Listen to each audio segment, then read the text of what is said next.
Hey there, and welcome back. We've got another update. Yay, finally, right? I know it's been a long time, but this is a big update, so I wanted to make sure it was right and that everything is working. So let's take a look at what's new.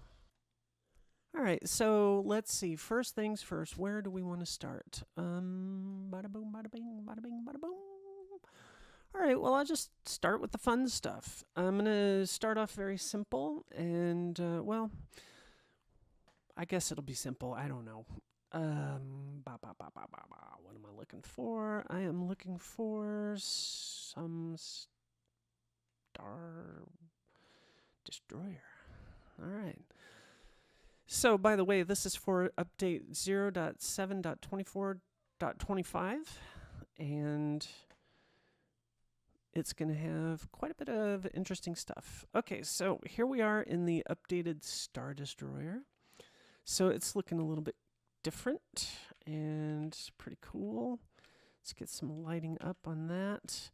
When you first start up the game, you're probably going to notice something like this happening in the background, and maybe like, what the heck is that?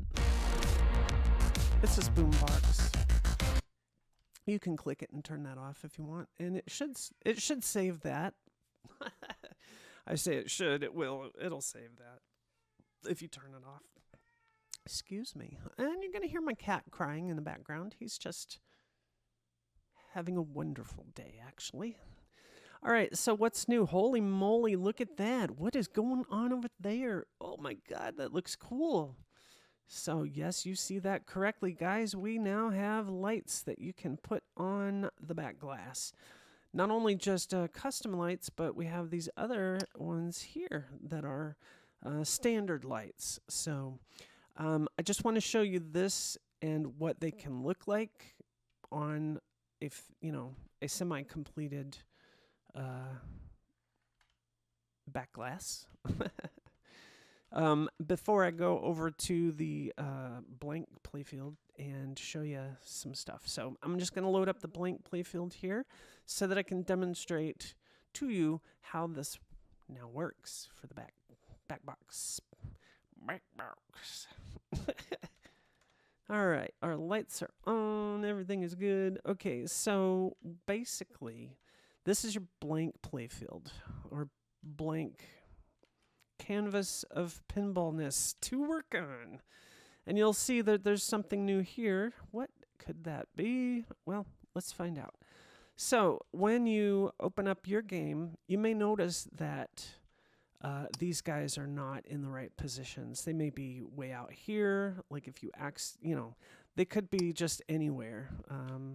They can if you hold the shift key down, they can you can accidentally take them off of the space here. So let's say you do that and you kind of screw things up, and I'm sorry, I shouldn't say you kind of screw things up. I think stuff just gets messed up, right? For whatever reason. It's not anybody's fault. I don't mean to say that. Never mind. You know what I'm saying.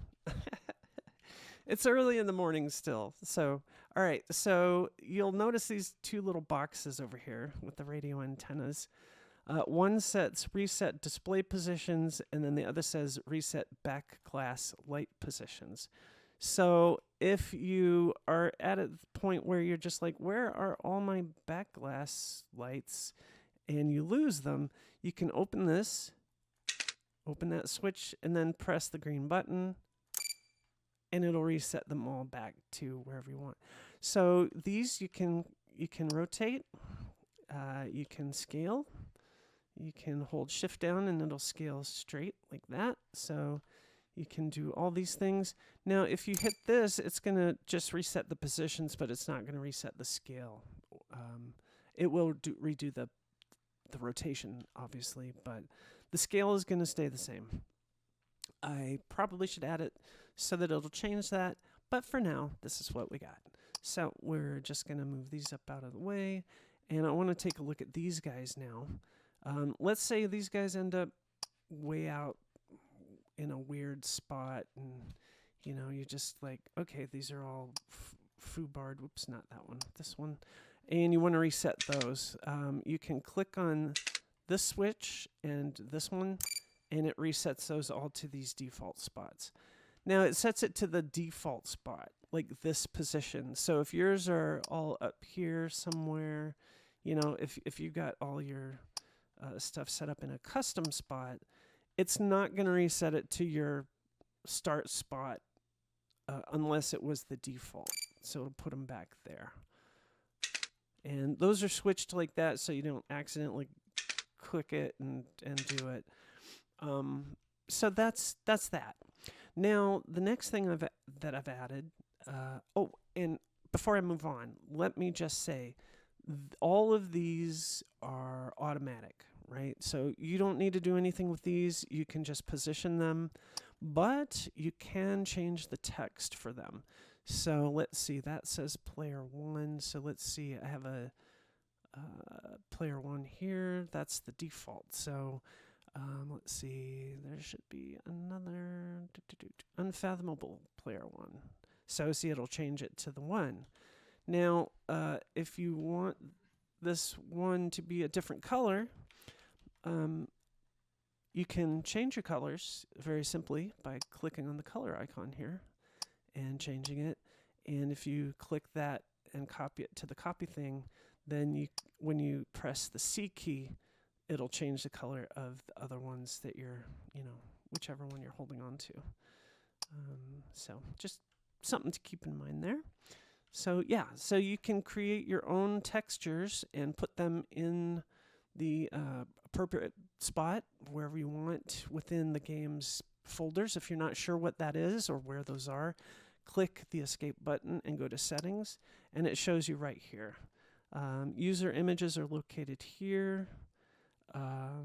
User sounds, screenshots. If you do screenshots, the table images are in there. And then your save games location. I'm sure you guys, most of you already know that.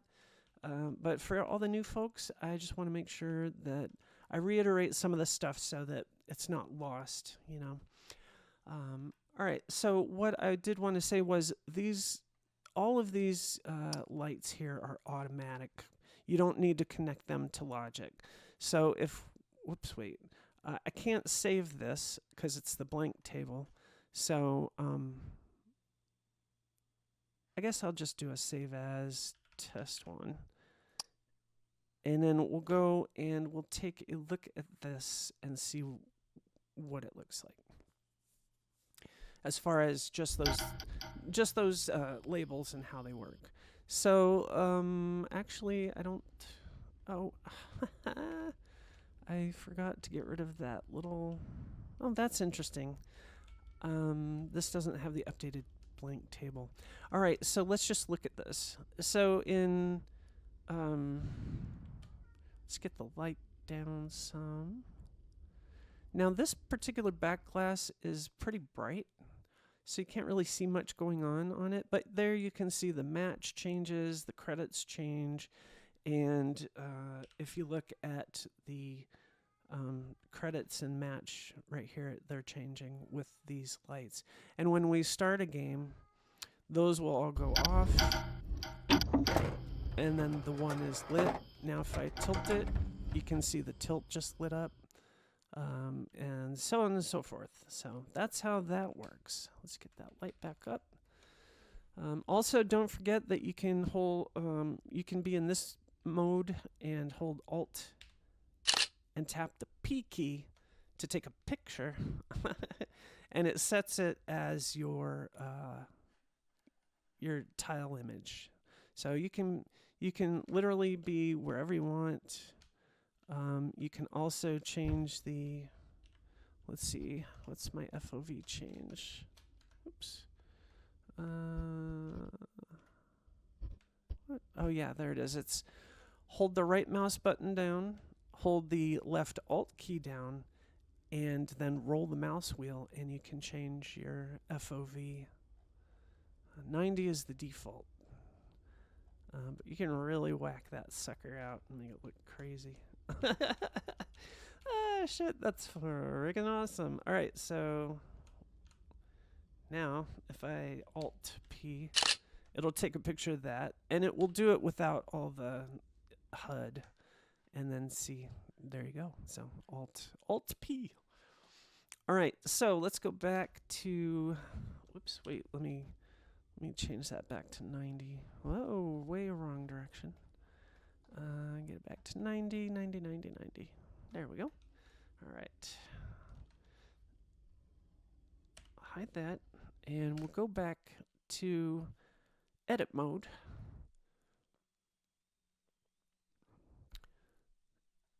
And I want to show you. Okay, so also it says here, as all the components are loaded in for a table, it will show you what is being loaded in just before it starts doing that. And some of those processes have been timed out a little bit now, and by that I mean I've had to put delays in some of it so that the code wouldn't stumble on itself, if that makes sense. And so now we have more than just these guys that we can put on here. If you'll look here, you'll see that we now have this new lit backglass art icon. I also call it a decal because it is literally the same thing as one of these guys. So if we go here and we hit this, it's going to put one of those right there. And for now, it's just going to go in this spot. But I will add eventually here soon, I will add the ability for this to spawn, wherever that's looking. But I have to do a test to make sure it's within this area, so there's a little bit more that needs to be done. But for now, it's just going to spawn these right here. So this is just some default art that I created to show you that it's a default backglass light. You can grab that, you can rotate it, you can scale it, and you can turn it on to see what it's going to look like when it's lit. Now maybe this isn't the nicest looking light. It just looks wonky. Ideally, you would match these to your background so that they blend in really nice and it looks like it's illuminated from behind. That's very easy to do, but you have to just use the background along with it to blend it. Okay, so just keep that in mind. We can add a blink factor to this if we want, so we can make it blinky. Let's change that to 0.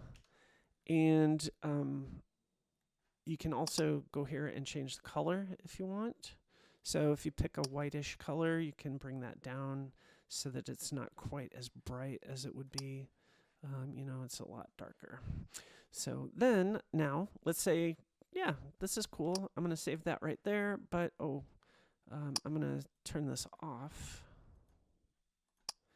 And I'm going to save that like that. And I'm going to go over here and let's see, we do have this one rollover logic controller. So I'm going to hook this up to that light. So what this is when this little guy is rolled over, it's connected to this logic controller. Sorry, it's early. And it's just a switch on and off. So I'm just going to leave it like that. Let's just pick that sound. So whenever that rolls over that, we'll get 10 points. And actually, let's do a toggle. Do I have a toggle? Yeah. I think toggle's the one I want. Let's save this. Oh, whoops, wait. While I have this guy selected, and he's selected if all this is lit. That stuff down there may still show that he's selected, but you got to check here and make sure it's still selected for now. So let's say I want to connect that to this so that this comes on or off when that is fired. So I've got that logic controller selected down there. And now what I'm going to do is hold down the Shift key, and you see it says Add right there. Then I'm just going to click this grabber for that. And now you can see it's got a line going up to it.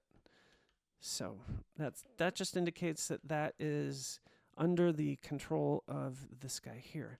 So when we roll over it, each time the ball rolls over that, it should toggle this on and off. So let's see if that works.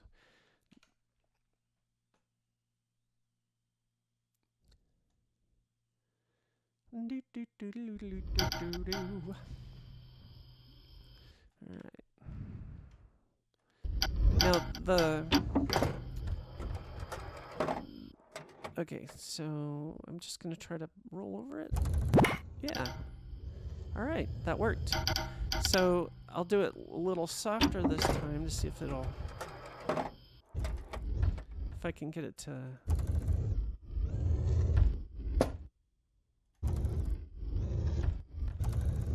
Trying to get just enough. Yeah. So that's toggling the way it should. So there you go. Now you can see how that works. Very simple. And so if you want something to really display, like this PinBuilder displays here, best thing to do would be to have the off version of it on the Backglass, and then add one of these guys, and that way you can control the lighting of it. Anything actually, well, it's just a delicate balance. Maybe one of these days I'll do a tutorial of how to make a Backglass art in Photoshop or whatever you might want to be using for that. I think GIMP is a free photo editing tool that's really awesome. I think you can get that for PC, and pretty much it was originally Linux, so you could get a Linux version of that too. All right, so let's see, what else have we done here? So I fixed the text of, so if you went to save as and then canceled this, the table saved stuff was still there. So that's been fixed. So I added these 13 Backglass indicator lights to do all of that. For edit mode, I fixed the score displays not showing the player number. So that was a bug that found its way in there somehow. Basically, these are identified by the 1, 2, 3, and 4 that you have on there. So those work now as far as showing you which player number they are. There was a plunger impulse bug that was happening in play mode. Oh, great. That's making it... See, this is funny. So this is one of those things where it's just like, wow, why does this keep happening to me? This thing is not supposed to be here. It is one of these metal sort of plate things that prevent the ball from bouncing off the wood. This is for the wide body mode, and when the game is switched in modes, so if you go wide body, you'll see that it appears there and that the other one has disappeared. That's not it, that's something else. That's this guy. And for some reason, that's not going away when the game is first loaded into edit mode. So that's weird. I will look into that. Not a big deal, obviously. But anyway, so the plunger impulse bug was something that was happening when the ball would touch just the tip of this and it would go firing off up the playfield. So obviously that's not something we want. So that was fixed. I fixed the accidental deletion of these guys. So you could press the delete key and delete them accidentally. So that's been fixed. Let's see, I added buttons in edit mode to allow for the reset of the Backglass displays and all that jazz. That's these guys here. Grabbers for Backglass displays and lights, etc. now toggle on and off with all the grabbers when you want to toggle the visibility of them using the V key. So if you hit V, all the grabbers for those will disappear so you can see what it looks like without them. That's true for anything down here that has grabbers. Let's see. Fixed standard gates. Okay, that was one of the things I was working on with this. So these gates have now been fixed. Let's just go and I'll show you. This was my test table for seeing what's up with these gates. Now, the ball was being allowed to pass through at high velocities, but it will still probably do so at extremely high velocities. So, and that crack you hear was the fact that this game had no high score, so it just added the high score to it. So I'm gonna pull the plunger all the way back. And you can see that that's a super duper high velocity. In fact, that's so high a velocity that it's probably not even realistic. So let's see. So that I would say was an extremely high velocity. So that was all the way back here, which is ridiculous. That shouldn't be so high, but it is just in case you need that extra power, I guess. Now let's see if I drop it down to here. It's a little better. I mean, it's not perfect, but that is something to keep in mind. It is really challenging to get these guys here to work right. They are very tricky, but I think I did a good job. So check that out. Post in the forums if there's anything that stands out as being, wonky with that to you. Also, I wanted to point out that you just heard that click down of the match counting down. That is set for right now, but I am going to set that up so that you can pick a custom sound for the match event. So it's that click, click, click, click, click, boom, or whatever. So what I will do is in cabinet editor mode, I will add probably another one of these that will have the match click down or match countdown sound is probably what it would be. So yeah, seems like I might need to figure out a way to save some space over here and have more room. So may look into that too at that time. But for now, it's just going to be that. I do want to do that soon so that you don't have to hear that click constantly. Because it's not the prettiest sound in the world. It's just that click, click, click. But anyway, so let's see.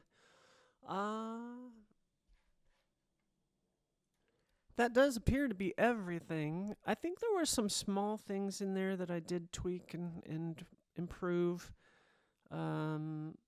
There's a couple of silly secret fun things in here that you will discover on your own probably. Maybe you won't. I don't know.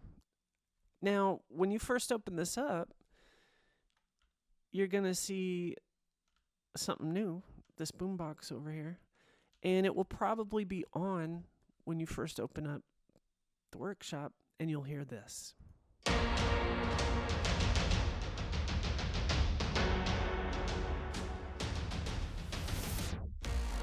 So it's just a little jam. It's just kind of a little random PinBuilder theme song jam, I guess. I don't know. If you don't want to hear that, it will just kind of keep looping. There's no volume control. So if you don't want to hear it, simple, just click it. It'll turn on and off when you click it. And the game does save that setting. So, yeah. And let's see. I think that's it for now. It's this Backglass stuff has been a huge undertaking, to say the least. Oh, I remember something else. Let's see. I want to open up. Which one is it? It is Heavy Gunner. That'll work. So I've made some improvements to these games. I've fixed some of the problems with them, and here you can see installing components and whatnot as that loads up everything. What was it I was going to show? Oh, yeah. So you see, these are supposed to resemble real world objects, right? So I've added a little bit of detail to that, and I'm going to show that to you. But before I do, I just wanted to show you that if you want to change these to EM style displays, you can do that. Those are available. So just check them right here. So let's go to play mode, and I will show you the sort of the 60 cycle. No, I guess it's not really 60 cycles, but it is sort of just a flickering effect that I have added to these guys. So if we go up here, you can kind of see that they're sort of flickering now. So they look a bit more realistic. All right. Yippee-ki-yay, Meffer. So yeah, so that's basically it. That's what's new. Whoops. Let's get back to this. I just wanted to go back to this one as the outro here, I guess. Star Destroyer is a fun game. Obviously, it's based off of Firepower, which is a real-world pinball machine I do own still. It's one of the last 2 that I own. I've been selling off my collection so that I can pay my bills and keep working on the game. So, yeah. Anyway, that's pretty much it. So, I appreciate you guys. I apologize for it kind of taking a couple of months to get this done. This was huge, though. This was one big, excuse me, one big final end thing that I wanted to do. Before I kind of call the majority of the work on the tables done. Now, don't take that the wrong way. I'm not done with this game by any means. Not at all done.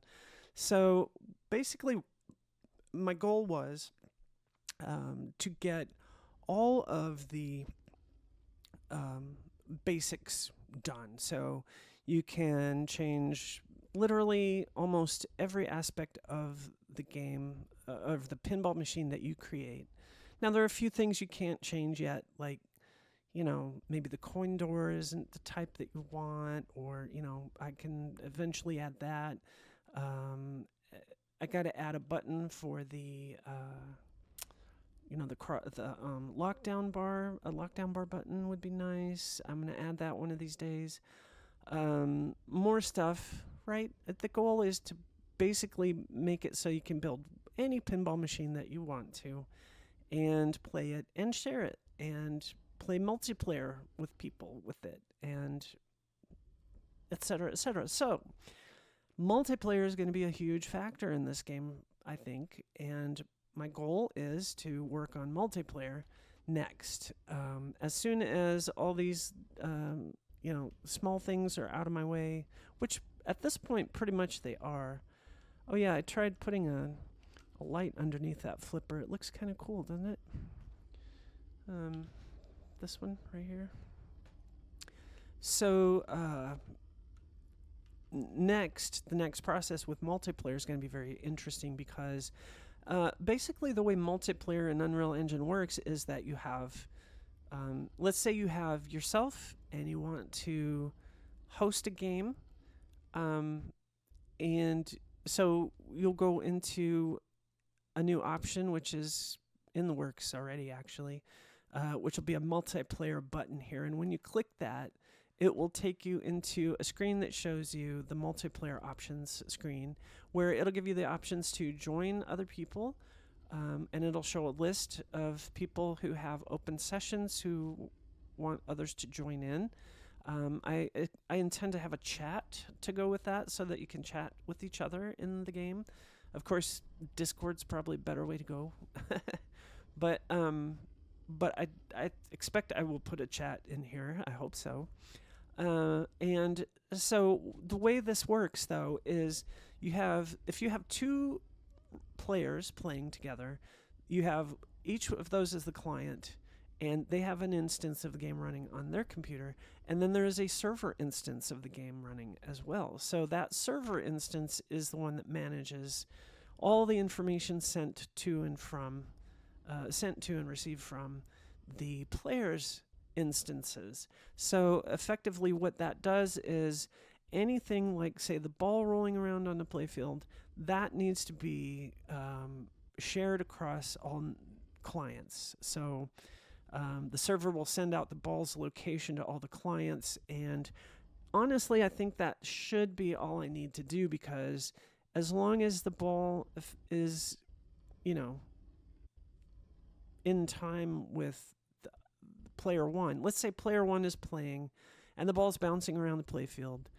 Player one is generating the position of the ball, which is then sent to the server. The server says, okay, I got your position of the ball. That looks legit. I'm sending that out to everyone else who's connected. So the other player or players will receive the location of the ball, and it will show up on their playfield in that spot. And then the challenge is synchronizing, the ball with all the events going on the playfield and the scores and everything. It all has to be synchronized. So I think that the smartest way to do that is just synchronizing the ball so that we keep the traffic down, the network traffic between instances and the server and the clients. So we keep that traffic as minimal as possible. That's going to be so important, because the more data you have going back and forth, the longer the latency will be and the more laggy the game will appear. So this is very important stuff to consider at this point, because I haven't really delved into that.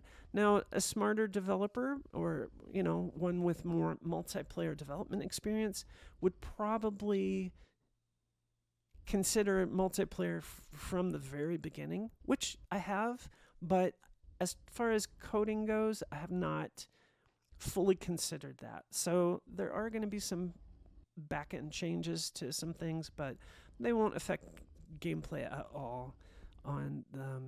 You won't notice them. They'll just be for multiplayer stuff. So anyways, this is just kind of an example of all the stuff that I still have to do, and I'm excited about that. I'm really looking forward to that, actually, and maybe playing some pinball, some PinBuilder with you guys, if you want to. And one of the things that you may notice is my Steam name is Steam player name is CrittyCat. It's like crit, critical. CrittyCat. So if you want to find me on Steam and add me as a friend, go ahead and do that. I don't mind. I will add you as a friend, and then we can find each other in Steam and stuff. When the multiplayer stuff starts coming around, I will probably want to do some testing on that at some point. So I'm not sure how I will do that without upgrading everybody to having multiplayer capability, but we'll see. We've only got like a small player base at the moment, but if you like this game and you want to help support me in the development of it, I would really appreciate that a lot. So please tell your friends if you can or will. I mean, I know that we don't live in a bubble, and especially pinball people, we don't live in bubbles. We have friends that we play pinball with and stuff. So tell your friends about PinBuilder, and that would be great.